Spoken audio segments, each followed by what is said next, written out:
नाशिक जिल्ह्याचा चांदवड, कळवण, निफाड, नांदगाव, सटाणा, देवळा हा भाग कांदा उत्पादनासाठी प्रसिद्ध असून त्याला कांद्याची पंढरी म्हणून ओळखले जाते. या तालुक्यात उन्हाळ कांदा लागवडीचा हंगाम जोरात सुरू झाला असला तरी बदलत्या हवामानामुळे शेतकऱ्यांमध्ये चिंतेचे वातावरण आहे. विशेषतः शेतकऱ्यांनी उन्हाळ कांद्याच्या लागवडीसाठी जोरदार तयारी केली आहे. मात्र यावर्षी अनेक समस्यांनी कांदा लागवडीत अडथळे निर्माण केले आहेत.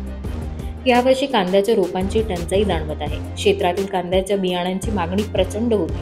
मात्र त्यातच हवामानाच्या सततच्या बदलांमुळे कांदा रोपांवर करपा व बुरशी ह्यासारख्या रोगांचा प्रादुर्भाव वाढला आहे. परिणामी रोपांची गुणवत्ता घटल्याने कांदा लागवडीत अडचणी निर्माण होत आहेत.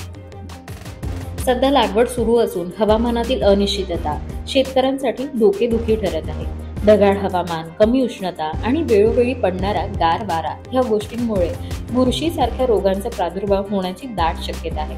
त्यामुळे बळीराजा आपल्या पिकांच्या भवितव्याबाबत चिंतेत आहे. अशा परिस्थितीत कृषी विभागाने पुढाकार घेऊन शेतकऱ्यांना बदलत्या हवामानानुसार मार्गदर्शन करणे गरजेचे असल्याची मागणी शेतकऱ्यांकडून होत आहे. योग्य पद्धतीने उपाययोजना व रोग नियंत्रणासाठी मार्गदर्शन केल्यास शेतकऱ्यांना नुकसान टाळता येईल.